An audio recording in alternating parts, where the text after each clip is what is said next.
The North Atlantic in the winter of 1940 was not merely an ocean, it was a killing ground. German U-boats, operating in what their commanders would later call the happy time, were sinking Allied merchant vessels at a rate that threatened to strangle Britain before any land invasion could ever be attempted. Between June and December of that year, submarine wolf packs sent over 270 ships to the bottom, claiming nearly 1.5 million tons of desperately needed supplies.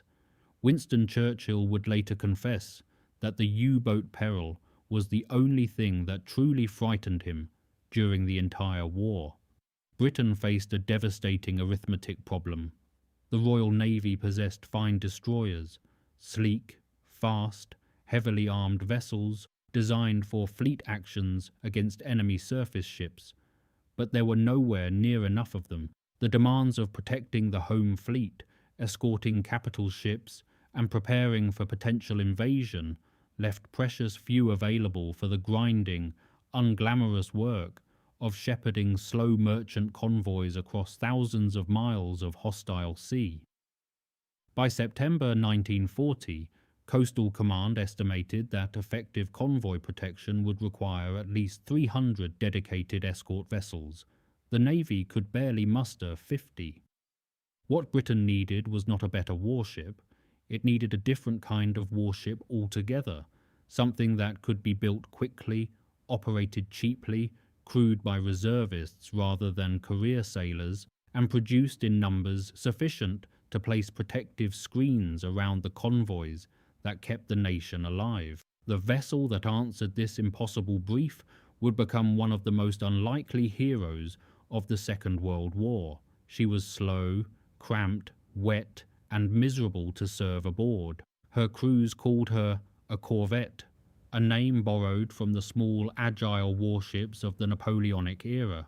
Her designers had based her hull on a commercial whale catcher, and she would become the thing that German submarine commanders learned to dread even more than the destroyers hunting them. This is not the story most people expect to hear. Popular memory of the Battle of the Atlantic tends towards the dramatic, depth charges exploding in Hollywood films, destroyers racing to attack coordinates, sonar operators listening for the telltale ping of a submerged enemy. The Corvette rarely features in these narratives. She was too small, too humble, too ordinary to capture the imagination of filmmakers and novelists.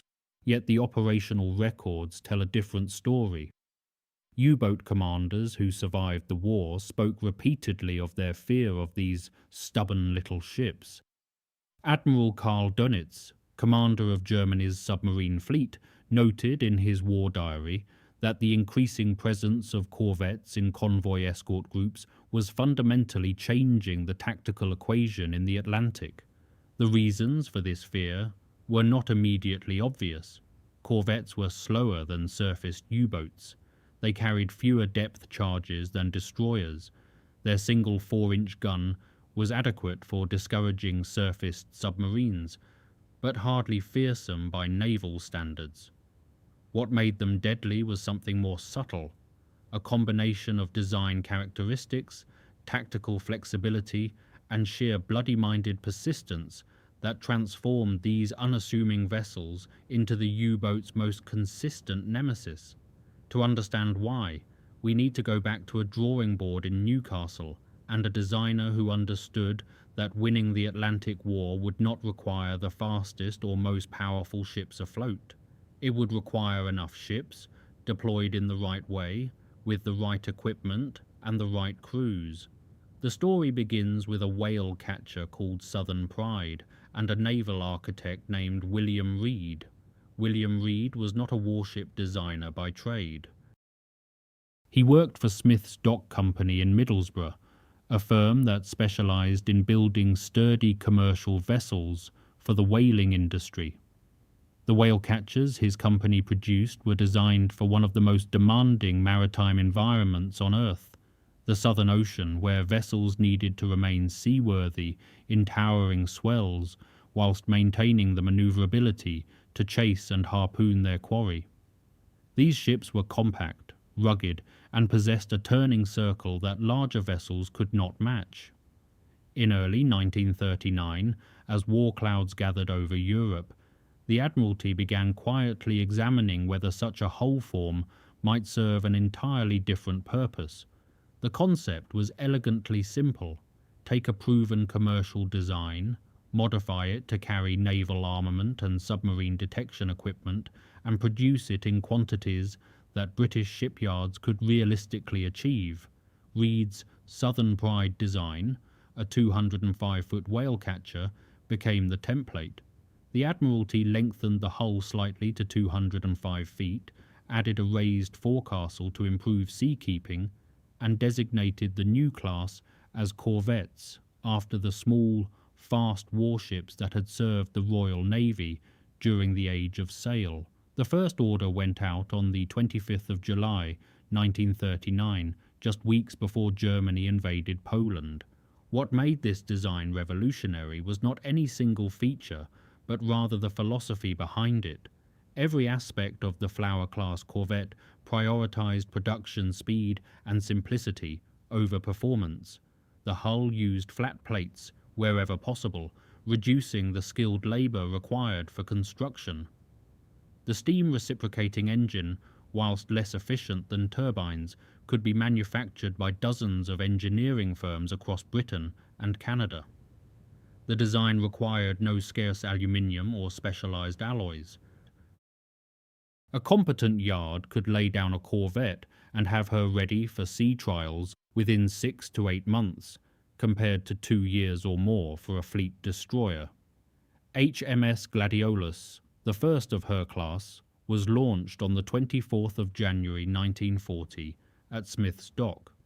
She displaced just 925 tons standard, carried a complement of 85 men, and could make 16 knots flat out, considerably slower than the 20-knot surface speed of a Type 7 U-boat. On paper, she seemed thoroughly inadequate for submarine hunting. Her armament consisted of a single 4-inch gun forward, a 2-pounder pom-pom aft, and depth charge rails and throwers capable of carrying 40 charges. Yet within 18 months, over 100 of her sisters would be in service, with another 100 building in Canadian yards. The names chosen for these vessels reflected their humble status. Where destroyers bore aggressive names like Hostile, Hunter, and Havoc, corvettes were named after flowers: Gladiolus, Clematis, Honeysuckle, Periwinkle. The choice was deliberate. These were not prestige vessels intended to project power. They were workhorses, meant to be built in gardens of steel across the shipyards of Britain and dispatched to tend the vital merchant convoys like so many practical blooms. Crews who served aboard them quickly discovered what practical meant in the North Atlantic. The short hull and rounded bilges that gave corvettes their exceptional maneuverability also made them roll abominably in heavy seas. Veterans recalled that a Flower-class corvette would roll on wet grass. Accommodation was cramped beyond belief, with sailors sleeping in shifts and condensation dripping constantly from steel bulkheads. The mess decks flooded in rough weather. Seasickness was not occasional, but constant. Yet these miserable little ships would prove themselves in ways that their more glamorous cousins could not match. The very qualities that made them uncomfortable to live aboard made them lethal to submarines. The fleet destroyer was a thoroughbred, built for speed, grace, and decisive action against enemy surface forces. Her crews served aboard prestige vessels, and her captains commanded ships designed to operate alongside battleships and aircraft carriers in the great naval engagements that admirals had spent decades anticipating. When war came, these destroyers found themselves diverted to convoy escort duty, a role for which they were magnificently unsuited. The fundamental problem was fuel. A tribal-class destroyer, amongst the finest in the Royal Navy's inventory, consumed oil at a rate that made sustained Atlantic crossings logistically painful. Her powerful steam turbines, designed to push her through the water at speeds exceeding 36 knots, drank bunker fuel, whether she was racing to intercept an enemy or plodding alongside a convoy making 7 knots. A typical Atlantic crossing with a slow convoy might take 14 to 18 days. Destroyers frequently had to break off escort duties to refuel, leaving gaps in the protective screen that U-boat commanders learned to exploit. Corvettes, with their economical reciprocating engines and modest top speed, could complete an entire crossing and back without requiring replenishment. Numbers compounded the problem. By the summer of 1940, the Royal Navy had lost over 30 destroyers to enemy action, accidents, and the catastrophic losses during the Dunkirk evacuation. Those that remained were stretched impossibly thin across commitments that could not be abandoned. The Mediterranean required destroyer escorts. The home fleet demanded screening forces. The threat of invasion kept flotillas tied to British waters. When Admiral Sir Percy Noble took command of Western approaches in February 1941, he had fewer than 30 destroyers available for Atlantic convoy work. The convoys themselves numbered in the dozens, sailing continuously in both directions. U-boat commanders quickly recognized these constraints. German submarine tactics during the happy time deliberately targeted convoys with weak or absent escort screens. The Befehlshaber der U-Boote intelligence section tracked Allied destroyer deployments with considerable accuracy, identifying which convoys would sail with minimal protection. When wolf packs gathered for coordinated attacks, they did so against convoys whose escorts were spread too thin to mount effective counterattacks. The speed advantage that made destroyers so formidable in surface actions meant little when a submarine could simply dive, wait for the destroyer to exhaust its fuel-chasing contacts, and resurface once the threat had passed. There was another problem, less discussed but equally significant.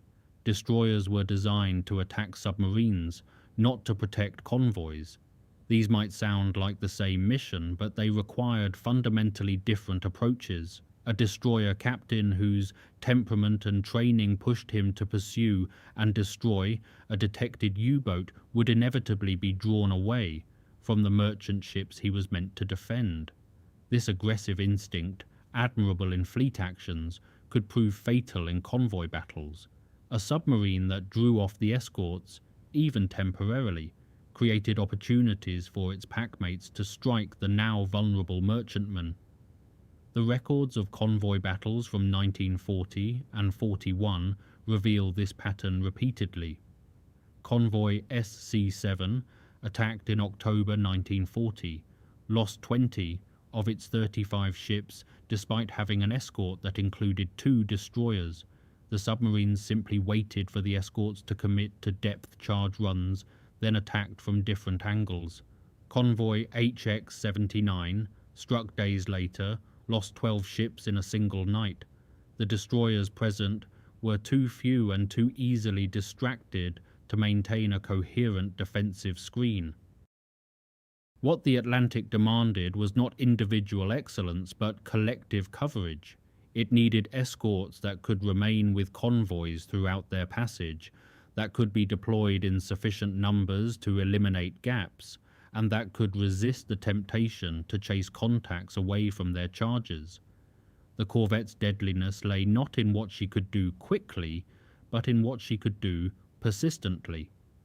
Every characteristic that made her uncomfortable as a living space made her formidable as a submarine hunter.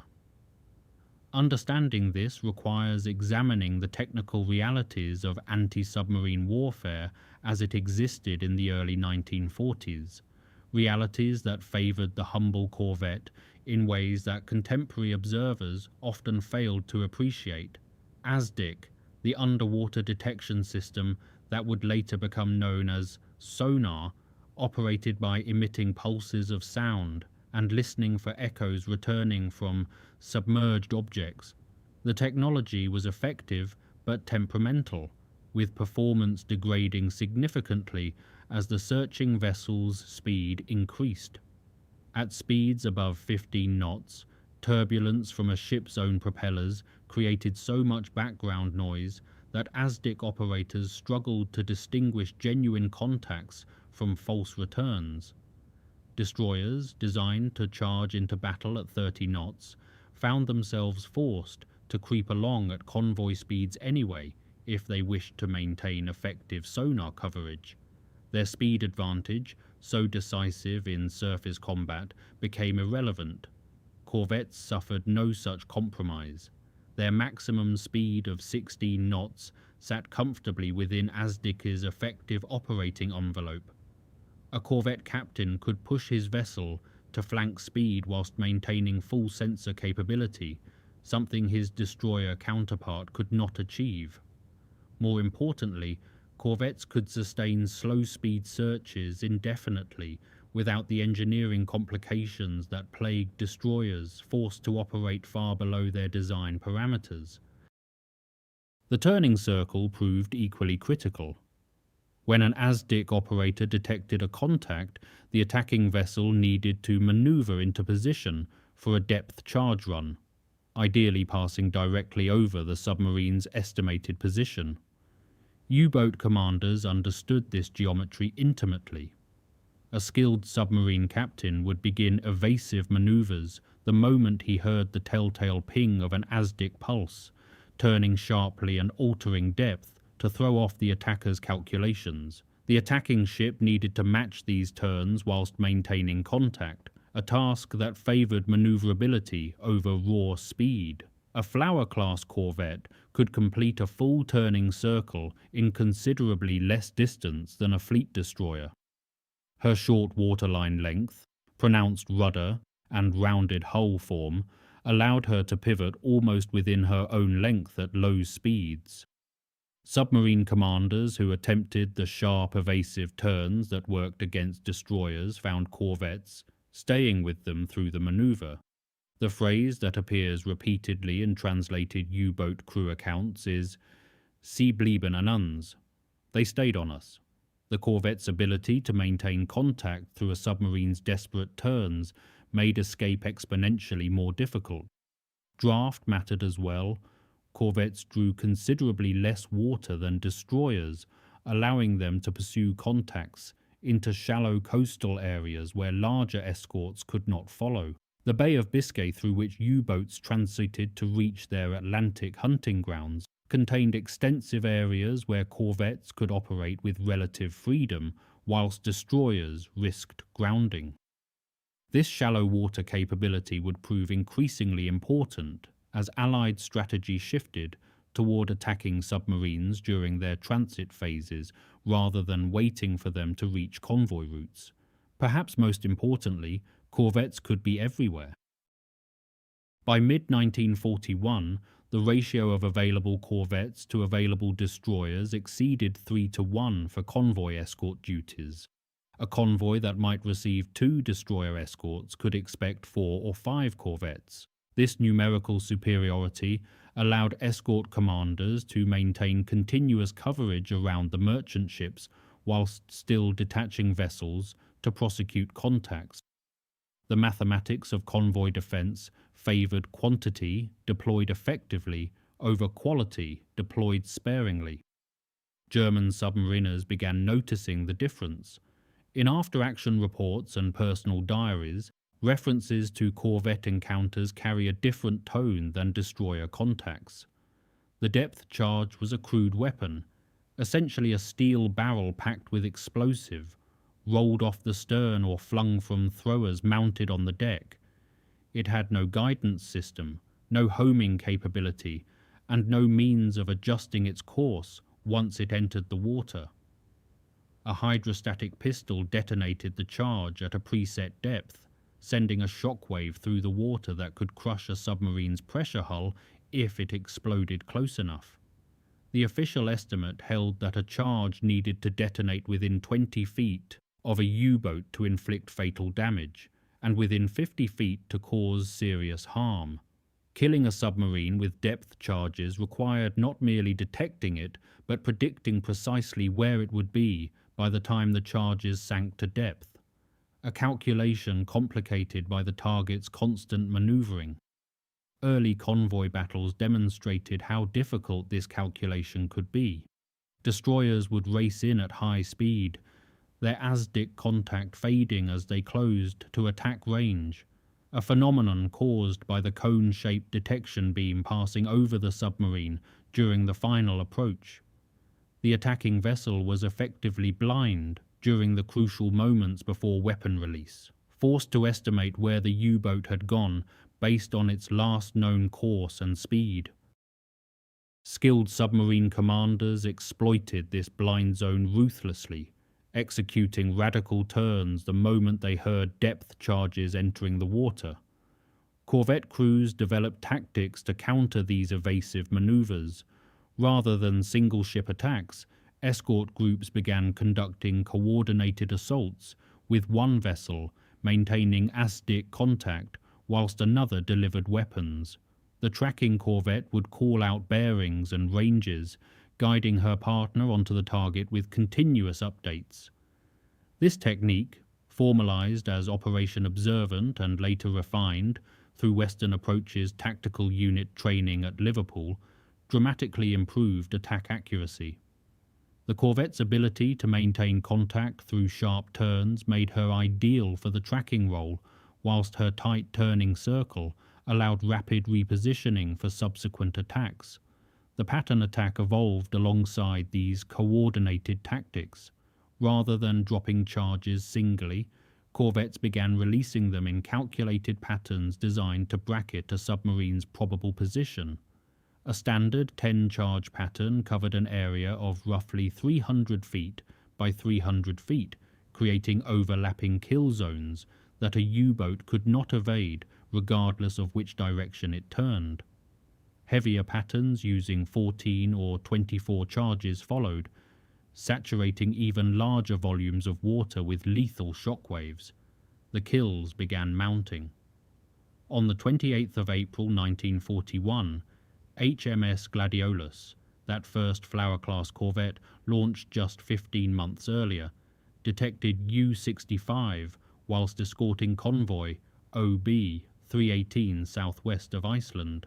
Lieutenant Commander Sanders held contact through 2 hours of manoeuvring before delivering a pattern attack that sent the submarine to the bottom with all hands.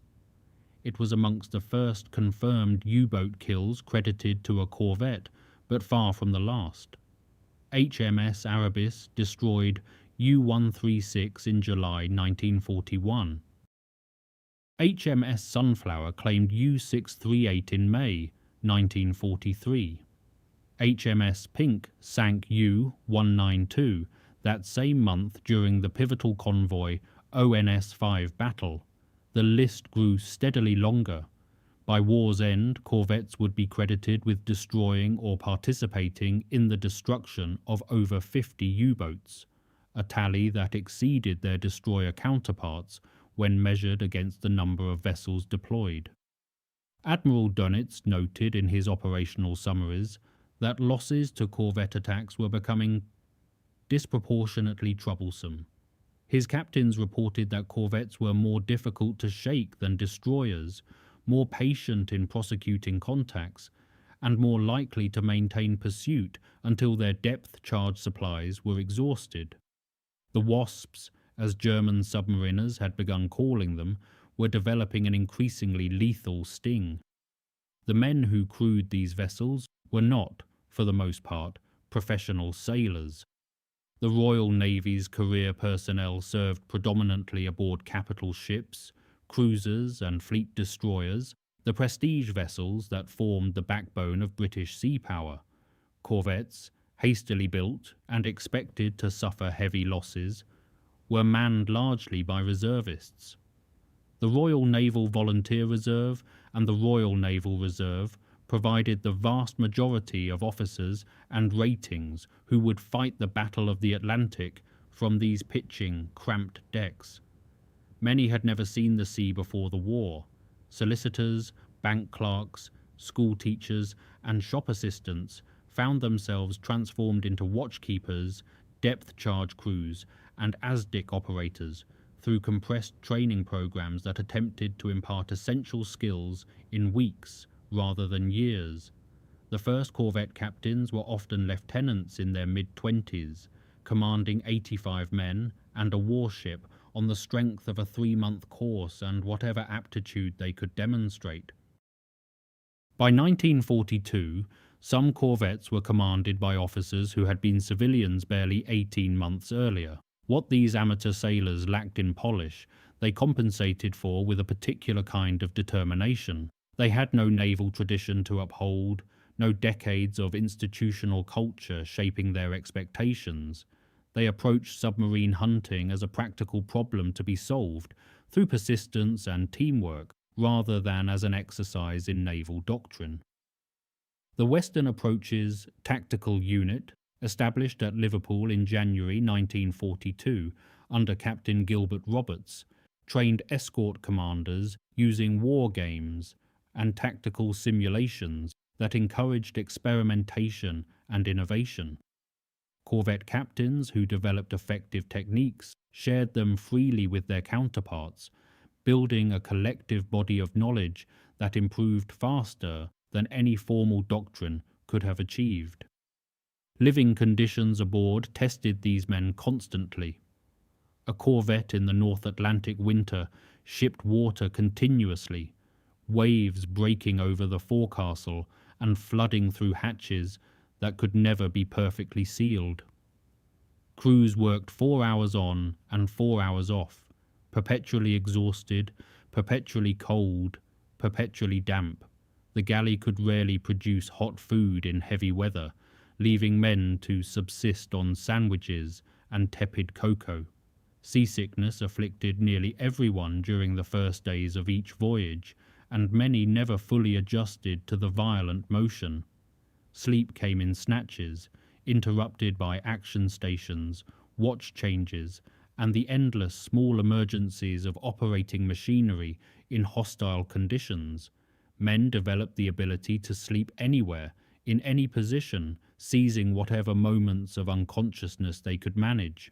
Veterans recalled that the most precious commodity aboard a corvette was not food or fuel but rest, and there was never enough of it. Yet morale remained surprisingly robust. The very hardship that made corvette service miserable also forged intense bonds between crewmates. These small ships developed personalities, reputations, traditions that larger vessels, with their more transient crews, could not match. Men who served together through multiple convoy battles knew each other's strengths and weaknesses with an intimacy impossible aboard a battleship or carrier. When a corvette's ASDIC operator detected a contact, he knew exactly how his captain would respond, how the depth charge crews would perform, how the helmsman would handle the attack run. This familiarity translated into effectiveness. German submariners facing corvette attacks commented on the coordination and persistence these vessels displayed. Wolfpack tactics relied on overwhelming escorts through sheer numbers and constant attacks from multiple directions. Against destroyers, this approach often succeeded. The larger ships could be drawn away from their charges, distracted, exhausted. Against corvettes, the same tactics met a different response. These stubborn little ships simply refused to abandon their convoys, refused to break off attacks, refused to acknowledge that they were outmatched on paper. The crisis reached its peak in the early months of 1943. U-boat strength had grown to over 400 submarines, with roughly half operational at any given time. Dönitz, now promoted to Grand Admiral following the surface fleet's failures, concentrated his forces in the mid-Atlantic Gap, that stretch of ocean beyond the range of Allied land-based aircraft where convoys sailed without air cover. The Wolfpacks gathered in unprecedented numbers. Convoy SC-121, crossing in February, lost 13 ships. Convoy HX-229, struck in March, suffered 11 vessels sunk. The statistics that month were catastrophic. Over 600,000 tons of Allied shipping destroyed, the highest monthly total since 1940. Allied commanders understood they were approaching a breaking point. The construction of new merchant vessels could not indefinitely outpace losses. Every ship sunk represented not merely cargo lost, but experienced merchant sailors killed, men who could not be replaced through any shipbuilding program. If the U-boats maintained their current rate of success through the spring and summer, Britain's ability to sustain the war effort would be fundamentally compromised. The response came through concentration rather than dispersal. Admiral Sir Max Houghton, who had replaced Noble as Commander-in-Chief Western Approaches in November 1942, reorganized escort forces into dedicated support groups that could reinforce threatened convoys without weakening other screens. These support groups were built around corvettes and the newer frigates that had begun entering service, vessels that could cross the Atlantic, fight a sustained battle, and remain operational without requiring the logistical support that destroyer groups demanded. The doctrine had evolved as well. 2 years of bitter experience had produced tactics specifically designed to counter wolfpack operations. Escorts no longer waited for submarines to attack, but swept ahead of convoys, forcing U-boats to submerge and lose contact before they could reach firing positions. When attacks came, support groups would race to reinforce, whilst the close escort maintained defensive positions around the merchantmen. The predators were becoming prey. Convoy ONS-5, sailing in late April and early May 1943, became the decisive engagement. 43 merchant ships, escorted by Escort Group B-7 under Commander Peter Gretton, faced attack from over 40 U-boats, the largest concentration yet deployed against a single convoy. The escort group included 2 destroyers and 4 corvettes, later reinforced by additional support vessels. For 5 days, running battles raged across the North Atlantic. The corvettes, HMS Pink, HMS Sunflower, HMS Snowflake, and HMS Lucistrife, fought with the persistence their class had become known for. When U-boats attacked on the surface at night, the corvettes illuminated them with starshell and drove them down. When submarines attempted to shadow the convoy for daylight attacks, ASDIC sweeps detected them and depth charge runs forced them deep. HMS Pink sank U-192 on the 4th of May. HMS Lucistrife damaged U-638 so severely she was forced to abandon her patrol. HMS Sunflower destroyed U-638 3 days later when the wounded submarine attempted to resume operations. The convoy lost 13 ships, a painful toll, but the U-boats suffered worse. 7 submarines were destroyed outright, with several more damaged. The exchange rate had shifted decisively. For the first time, attacking a well-defended convoy had cost the wolfpacks more than they inflicted. Dönitz recognized the implications immediately. On the 24th of May 1943, he ordered his submarines to withdraw from the North Atlantic convoy routes. The month that German naval records would call Black May had seen 43 U-boats destroyed, an unsustainable hemorrhage of irreplaceable crews and vessels. The corvettes had not won this victory alone. Aircraft, improved radar, signals intelligence, and better tactics all contributed. But those stubborn little flower-named ships had held the line until the balance shifted. When the arithmetic of the Battle of the Atlantic was finally tallied, the numbers told a story that contradicted popular assumptions about naval warfare. Fleet destroyers, those thoroughbred warships that dominated naval planning and public imagination, had certainly contributed to the U-boats' defeat. But the humble corvettes, dismissed before the war as auxiliary vessels suitable only for coastal work, had proven themselves disproportionately effective submarine killers.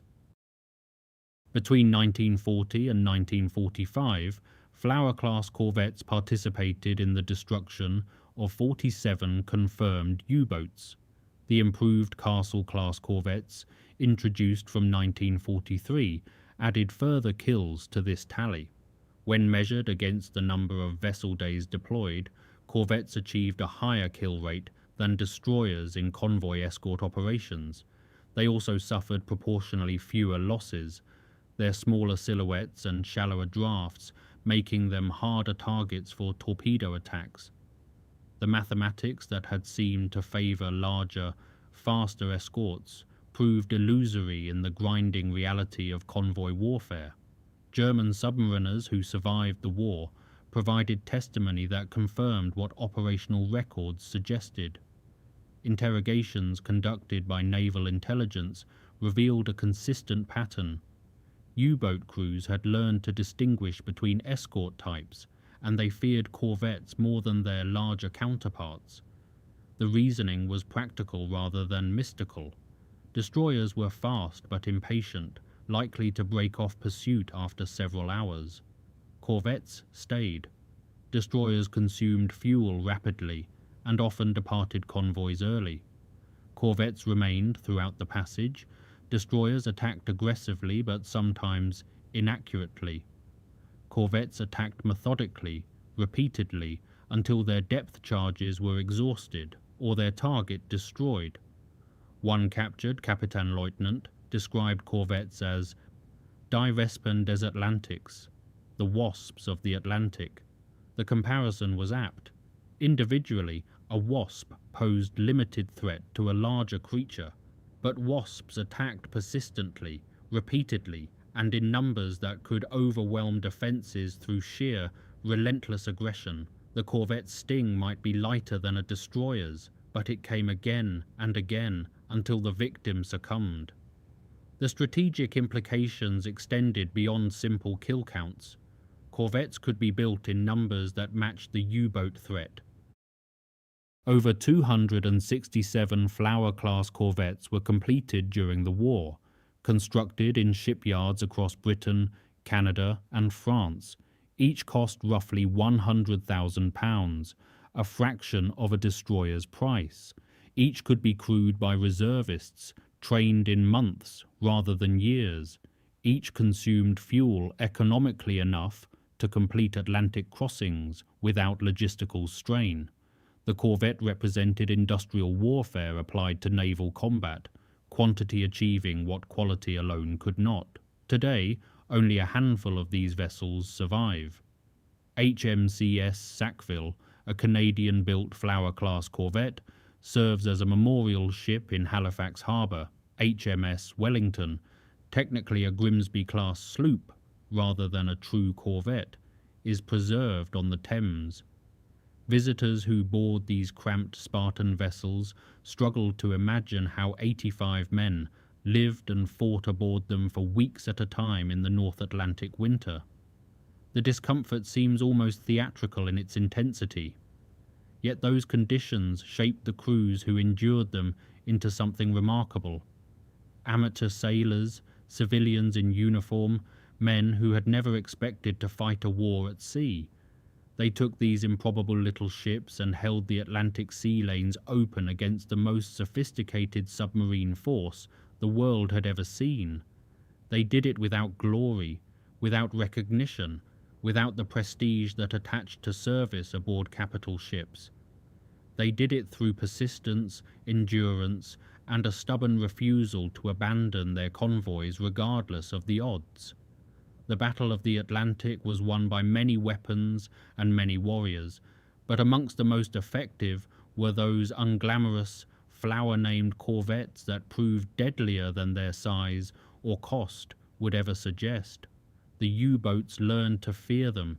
History should remember why.